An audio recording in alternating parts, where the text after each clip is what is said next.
ॐ भूर्भुवः स्वः तत्सवितुर्वरेण्यं भर्गो देवस्य धीमहि धियो यो नः प्रचोदयात्।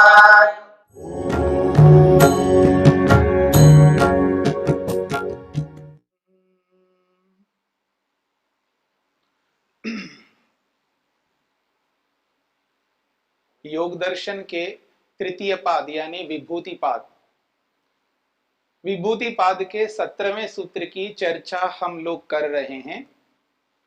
शब्द, अर्थ और ज्ञान।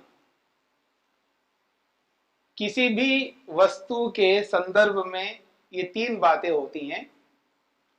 उस वस्तु का कोई ना कोई संकेतक, संज्ञा, शब्द होता है और वो शब्द जिस वस्तु के लिए होता है वो अर्थ है और उस अर्थ रूपी वस्तु का जो भी ज्ञान है, उसकी जानकारी है, उसको यहां पर प्रत्यय शब्द से कहा। तो शब्द, अर्थ, ज्ञान ये तीनों जब घुल मिल जाते हैं, घुले मिले रहते हैं, अर्थात जब कोई भी व्यक्ति शब्द बोलता है तो वो शब्द को अलग समझता हो व्यक्ति और अर्थ को अलग समझता हो और उसके ज्ञान को अलग समझता हो, तो ऐसा नहीं होता है। तीनों को घुला मिला करके व्यक्ति समझने का प्रयत्न करते हैं, समझते हैं। पर यहां पर यह बात कही जा रही है, शब्द को अलग करना और उस शब्द के अर्थ को, वस्तु को अलग करना और ज्ञान को अलग करना, तीनों में विभाग करके जब योगी समझता है तो उसको सर्वभूत ऋत ज्ञानम, प्राणी मात्र के जो भी उच्चारण हैं, उनकी वाणियां हैं, उनकी बोलियां हैं, उनके बारे में पता लगता है। तो कहा जा रहा है यो अयम शब्द, जो ये शब्द है गौ या गृहम या कोई भी शब्द आप बोलेंगे, शब्द और अर्थ अलग अलग नहीं प्रतीत होते हैं। शब्द से अर्थ भी समझ लेता है व्यक्ति, शब्द से ज्ञान भी समझ लेता है। शब्द को शब्द समझना एक बात है, शब्द से अर्थ को समझना दूसरी बात है, शब्द से ज्ञान को समझना तीसरी बात है। लेकिन कई बार ये तीनों को मिला करके व्यक्ति समझता है, अक्सर ऐसा ही करता है। लेकिन कभी कभी शब्द को शब्द के रूप में ही समझता है, वस्तु को वस्तु के रूप में समझता है और ज्ञान को ज्ञान के रूप में समझता है। पर अक्सर प्रायः तीनों को मिला के व्यक्ति चलता है, इसलिए इसको संकर शब्द से कहा है, इसी को इतरेतर अध्यास शब्द से कहा है।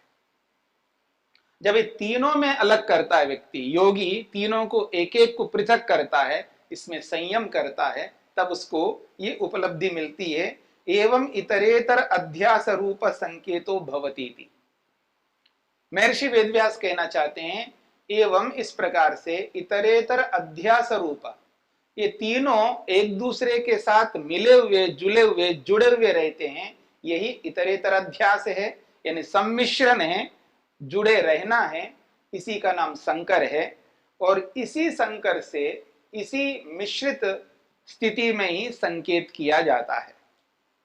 एवं एते शब्दार्थ प्रत्यय इतरेतर अध्यासा संकीर्णा, कह रहे हैं एवं इस प्रकार से एते शब्दार्थ प्रत्यय, शब्द, वस्तु और ज्ञान ये तीनों इतरेतर अध्यासात, ये घुले मिले रहने के कारण से, मिश्रित रहने के कारण से संकीर्णा, ये संकीर्ण हो जाते हैं, अर्थात खिचड़ी के समान होता है।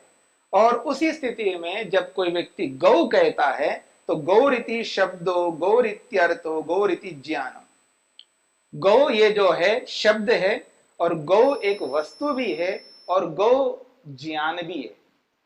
यानी गौ, ये जो आपने सुना है गौ, इससे शब्द भी प्रतीत होता है, इस गौ से अर्थ वस्तु भी प्रतीत होता है और इसी गौ से ज्ञान भी प्रतीत होता है। जब इन तीनों का अध्यास होता है, मिश्रण होता है, इन तीनों मिलकर के जुड़े हुए रहते हुए ऐसे रहते हैं, तभी संकीर्ण है, तभी खिचड़ी के समान, घुले मिले रहने के समान, एक बार बोलने पर तीनों एक साथ समझ में आते हैं। अलग अलग नहीं आते हैं, शब्द अलग, वस्तु अलग, ज्ञान अलग नहीं समझ में आते हैं। एक बार बोलने पर तीनों घुले मिले रहते हुए तीनों का एक साथ बोध हो जाता है व्यक्ति को। परंतु यहां पर कहा जा रहा है यह एषाम प्रविभागज्ञ, यह एषाम प्रविभागज्ञ, जो योगी इन तीनों को प्रविभाग यानी पृथक पृथक करता है और पृथक पृथक करके समझता है, उसको कहते हैं प्रविभागज्ञ, यानी अलग अलग समझने वाला। उसी को कहा जा रहा है सर्वविद, वो अच्छी प्रकार से इन तीनों को जानता है। सर्वविद का मतलब सब जानता है, सबका मतलब तीन ही हमारे सामने, एक शब्द है, एक वस्तु है और एक ज्ञान है। तो इन तीनों को यथार्थ रूप में वो व्यक्ति जान सकता है, इन तीनों को जो पृथक करता है बुद्धि से। बात हो रही बुद्धि के माध्यम से। जो व्यक्ति बुद्धि में तीनों को एक बना करके चलता है तो उसको एक अलग प्रकार का ज्ञान होता है, और जब तीनों को विभाग करके बुद्धि में देखता है तो शब्द का अलग ज्ञान, वस्तु का अलग ज्ञान और ज्ञान का भी अलग से प्रतीति होती है व्यक्ति को। ये तीनों को अनुभव करना व्यक्ति के लिए बहुत अत्यंत आवश्यक है यदि किसी की बोली को समझना है। तो इसीलिए कहा जा रहा है स सर्वविद, वो इन तीनों को जानने वाला होता है, वो प्रविभागज्ञ होता है। तो यहां तक बता दिया है। अब ये जो शब्द है, इन शब्दों के बारे में भी और गूढ़ता से, सूक्ष्मता से कुछ भूमिका के रूप में बताना चाहते हैं। क्योंकि जब हम शब्द बोलते हैं वो शब्द एक प्रकार के नहीं होते, मुख्य रूप से दो प्रकार के शब्द होते हैं। व्याकरण के हिसाब से देखें, ग्रामर के अकॉर्डिंगली अगर हम देखें तो शब्द दो प्रकार के होते हैं। एक तो संज्ञावाची शब्द होते हैं, नामवाची शब्द होते हैं, जिनको व्याकरण में कारकवाची शब्द कहते हैं। कारक, कारक संस्कृत में कहते हैं, उसी को भाषा के अंदर संज्ञावाची शब्द कहते हैं, नामवाची शब्द कहते हैं। ये तो एक प्रकार है। दूसरा प्रकार है क्रियावाची शब्द। क्रियावाची शब्दों को संस्कृत में आख्यात कहते हैं। आख्यात यानी क्रियावाची शब्द। तो दो प्रकार के शब्द होते हैं। उन शब्दों की जो स्थिति होती है, वो शब्द किस रूप में होते हैं और उनका क्या महत्व है, उसके बारे में संक्षेप से भी यहां पर महर्षि वेदव्यास स्पष्ट करना चाहते हैं। वो कहते हैं सर्वपदेषु च अस्ति वाक्य शक्ति ही। बहुत बड़ी बात कही है। वो कहते हैं सर्वपदेषु, जितने भी पद है, पद इट मीन्स वर्ड, शब्द। एक शब्द है, उसी को संस्कृत में व्याकरण में पद कहते हैं। तो हर शब्द में, हर पद में वाक्य को कहने का सामर्थ्य है। वाक्य तो बहुत बड़ा होता है, पद अनेक होते हैं और वाक्य एक होता है। अनेक पदों को मिला करके, अनेक शब्दों को मिला करके एक वाक्य बनता है। पर बताया यह जा रहा है एक ही पद इतना सामर्थ्य रखता है, वो पूरे वाक्य को कह सकता है। बात को समझने का प्रयत्न करिए कि एक ही पद पूरे वाक्य को कहने का सामर्थ्य रखता है। इतनी एबिलिटी, इतना सामर्थ्य केवल एक पद में है। ये कहना चाह रहे हैं सर्व पदेषु, और वो एक ही पद, कोई इक्का दुक्का पद ऐसा नहीं कहना चाह रहे। सर्व पदेषु, समस्त पदों में, समस्त शब्दों में इतना सामर्थ्य है कि वो वाक्य को कहने का साहस रखता है। उस एक पद में वाक्य अंतर्निहित है, ये बात कहना चाहते हैं। जैसे उदाहरण दिया है वृक्ष, एक पद है, एक शब्द है वृक्ष। वृक्ष कहते हैं पेड़ को, संस्कृत में वृक्षा कहते हैं। हिंदी में भी तो आप लोग बोलते हैं ना वृक्ष। जब वृक्ष बोलो तो हिंदी बन जाता है वो, और वृक्ष ऐसा कहेंगे तो संस्कृत बन जाता है, एक ही शब्द। जब उस शब्द में विसर्जनीय यानी दो बिंदु, दो डॉट, ऊपर एक नीचे एक ऐसा लगा देते हैं, विसर्ग कहते हैं इसको, विसर्जनीय कहते हैं इसको। जब ये जोड़ दिया जाए तो वो संस्कृत बन जाता है, उसको हटा दो तो हिंदी बन जाता है वो शब्द। तो वृक्ष ऐसा कहने से एक वाक्य बन जाता है। यानी उस वृक्ष शब्द में वाक्य है, अंतर्निहित है। वाक्य कब बनता है? वाक्य किसको कहते हैं? जिसमें एक क्रियापद होना चाहिए। वाक्य वही कहलाता है जिसमें एक क्रियापद हो, और क्रियापद से वाक्य पूरा माना जाता है। वृक्षः ऐसा कहने से ये क्या समझ में आता है हमको? वृक्ष है या वृक्ष नहीं है या वृक्ष होगा, कोई तो एक वाक्य बनेगा। तीन प्रकार के वाक्य बना सकते हैं एक शब्द से। वृक्षः अस्ति, वृक्षः आसीत, वृक्षः भविष्यति। यह तो वृक्ष होगा, या वृक्ष था, या वृक्ष है। वृक्ष था तो भी एक वाक्य है, वृक्ष है तो भी एक वाक्य है, और वृक्ष होगा ये भी एक वाक्य है। केवल वृक्ष कहने से वाक्य अपने आप बन जाता है, उसको अलग से बताने की लिए जरूरत नहीं है नहीं है, होगा ये बताने की जरूरत नहीं है। अंडरस्टूड है? तो ये कहना चाह रहे हैं वृक्ष इति उक्ते अस्ति इति गम्यते। वृक्ष ऐसे कहने मात्र से यह प्रतीति होती है सुनने वालों को कि वृक्ष है, या इसको विस्तार करो तो वृक्ष नहीं है, या और विस्तार करो तो वृक्ष होगा। अब प्रसंग के अनुसार बात होगी। किस प्रसंग में वृक्ष कहा जा रहा है, उस प्रसंग में वो था भी हो सकता है, वो ऐसा प्रसंग हो वृक्ष है भी हो सकता है, और ऐसा प्रसंग हो जहां वृक्ष होगा ऐसा भी कह सकते हैं। वो परिस्थिति के अनुसार, प्रसंग के अनुसार, सिचुएशन के अकॉर्डिंगली ये बात समझ में आएगी प्रत्येक व्यक्ति को कि वृक्ष कहने मात्र से वृक्ष है ये समझ में आएगा, या वृक्ष था ये समझ में आएगा, या वृक्ष होगा ये समझ में आएगा। यही कहना चाहते हैं। इसलिए वो कहना चाहते हैं कि हर पद में इतना सामर्थ्य है, वो पद केवल एक पद वाक्य को कह सकता है। आगे कहा जाता है न सत्ताम पदार्थो व्यभिचरति इति। वो कहते हैं पदार्थ यानी वस्तु, वस्तु अपनी सत्ता को, वस्तु अपनी सत्ता से पृथक नहीं हो सकती। वस्तु अपनी सत्ता का उल्लंघन नहीं कर सकती। कोई भी वस्तु अपनी सत्ता का उल्लंघन क्यों करेगी? वस्तु का मतलब ही है उसका एग्जिस्टेंस है, उसकी सत्ता है, वो है, उसकी विद्यमानता है। अपने विद्यमानता को वो स्वयं कैसे उल्लंघन करेगी वस्तु? यही कहना चाहते हैं सत्ताम पदार्थो न व्यभिचरति इति। पदार्थ वस्तु अपनी सत्ता का व्यभिचार यानी उल्लंघन नहीं कर सकता। मैंने पहले भी बताया था व्यभिचार शब्द व्यापक है। व्यभिचार का अर्थ है उल्लंघन करना। तो कह रहे हैं कोई भी वस्तु अपनी सत्ता का उल्लंघन नहीं कर सकती, तथा न ही असाधना क्रिया अस्ति थी। अब एक दूसरी बात कही जा रही है।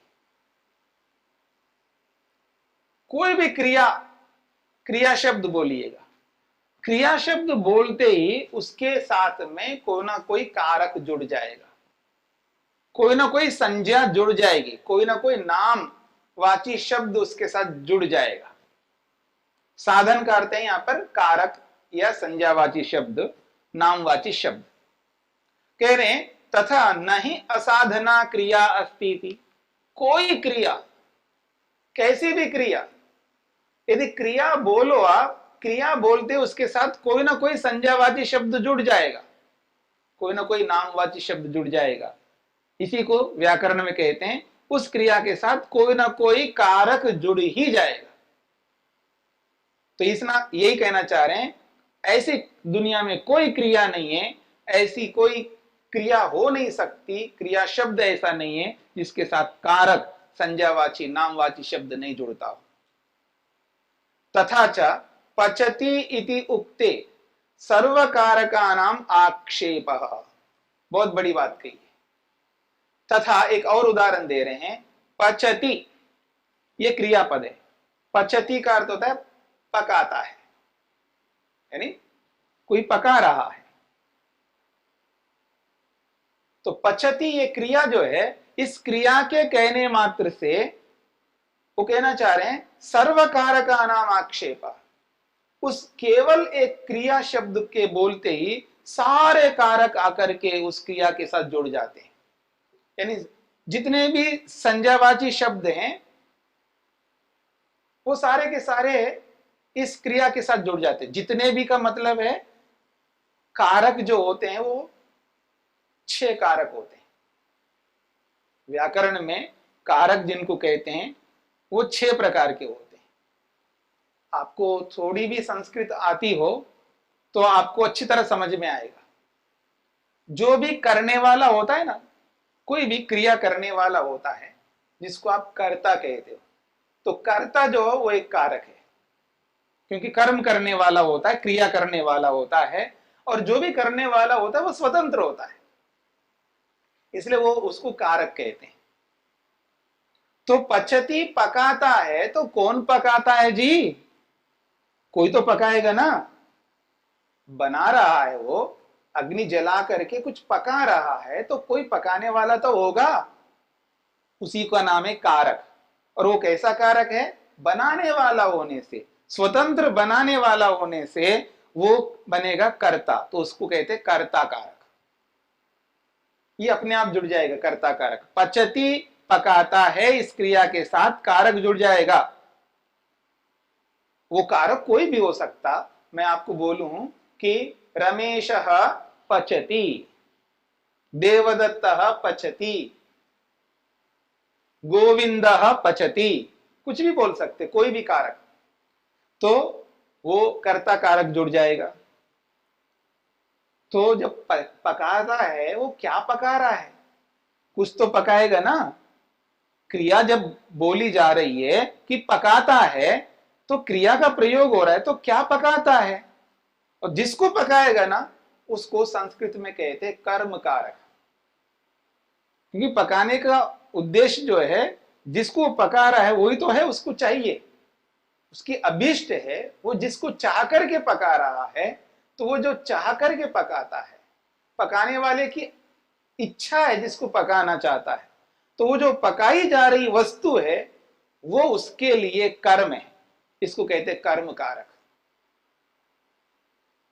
ये कर्म कारक है जो कि उस कर्ता को अभीष्ट है। तो जो कर्ता को अभीष्ट होता है उसको यहां पर कहा जाता है कर्म। कर्म वो जो हम कर्म करते हैं, मन से कर्म करते हैं, वाणी से कर्म करते हैं, शरीर से कर्म करते हैं, उन कर्मों की बात नहीं हो रही यहां पर। यहां पर कर्म का मतलब है जैसे कि कोई व्यक्ति पका रहा है, तो क्या पका रहा है? वो चावल पका रहा है, वो सब्जी पका रहा है, वो रोटी पका रहा है। तो चाहे रोटी हो, चाहे चावल हो, या सब्जी हो, या दाल हो, जिसको वो पका रहा है वो कर्म कहलाता है। यानी चावल कर्म है यहां पर, या दाल कर्म है यहां पर, या सब्जी, जो भी जिसको भी पकाता है, तो यहां कर्म कारक अपने आप जुड़ जाएगा। अब वो पका रहा है तो किसी से तो पकाएगा, अपने आप तो पकाता नहीं, अपने आप तो पकता नहीं है। पकने वाली चीज अपने आप नहीं पकेगी, किसी से पकेगा। तो जिससे वो पकेगा ना, वो है साधन, वो है साधन, जिसके बिना वो पक नहीं सकता। तो अग्निना, तो वो अग्नि हो सकती है, जिससे वो गैस हो सकता है, जो भी है जिससे वो पका रहा है, तो वो अपने आप साधन जुड़ जाएगा, उसको कहते हैं करण। उसका नाम है करण कारक। एक कर्ता कारक है जो पकाने वाला, जिसको पकाता है वो कर्म कारक है, जिसके थ्रू, जिसके माध्यम से पकाता है, वो जैसे अग्नि है तो अग्नि के माध्यम से पकाता है, तो वो करण है, वो साधन है। पका तो रहा है, किसके लिए पका रहा है? किसी के लिए तो पकाएगा, अपने लिए पकाएगा या दूसरे के लिए पकाएगा? किसी के लिए तो पकाएगा। तो जिसके लिए वो पकाएगा ना, उसको कहते हैं संप्रदान। मतलब जिसके लिए वो होती है, के लिए जहां जुड़ जाता है, वो है संप्रदान, तो संप्रदान कारक है। अब जो पकाता है, वो जो भी चीज पकाता है, कहीं से लेकर के तो पकाएगा। जो पकाने वाली चीज है, चावल पका रहा है तो चावल को कहीं से तो निकालेगा, कहीं से तो लेगा, तो जहां से वो लेगा तो वो चीज जो है बटलोई में आने से पहले कहीं और थी और वहां से निकाल रहा है, तो वहां से आ रही है वो वस्तु, तो उससे अलग हो रही है वो वस्तु, तो वह अपादान कारक भी जुड़ेगा। इसको अपादान कहते हैं। अपादान का मतलब है पृथक होना, अलग होना।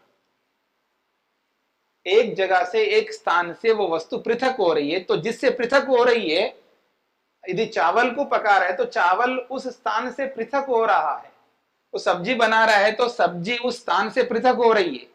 जिसको भी बनाता है, जिसको लेकर के बनाता है, वो वस्तु एक जगह से दूसरे जगह पर उसको लाना पड़ेगा, तभी तो उसको पका पाएगा।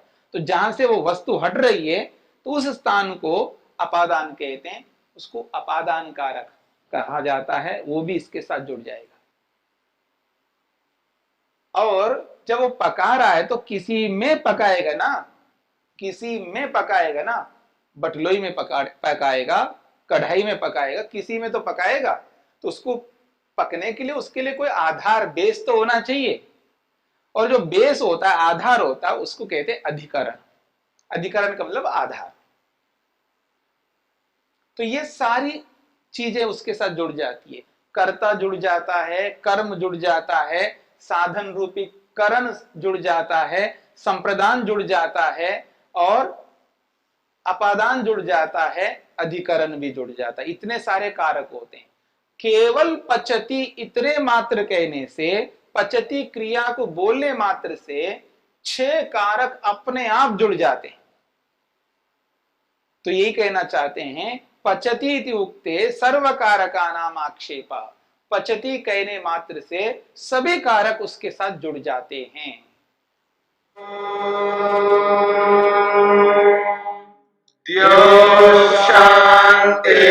शांतिरंतरिक्षं शांति पृथिवी शांतिरापः शांतिरोषधयः शांतिः वनस्पतयः शांतिर्विश्वे देवाः शांतिर्ब्रह्म शांति सर्वं शांति शांतिरेव शांति क्षमा शांतिरेधि। ओम शांति शांति शांति।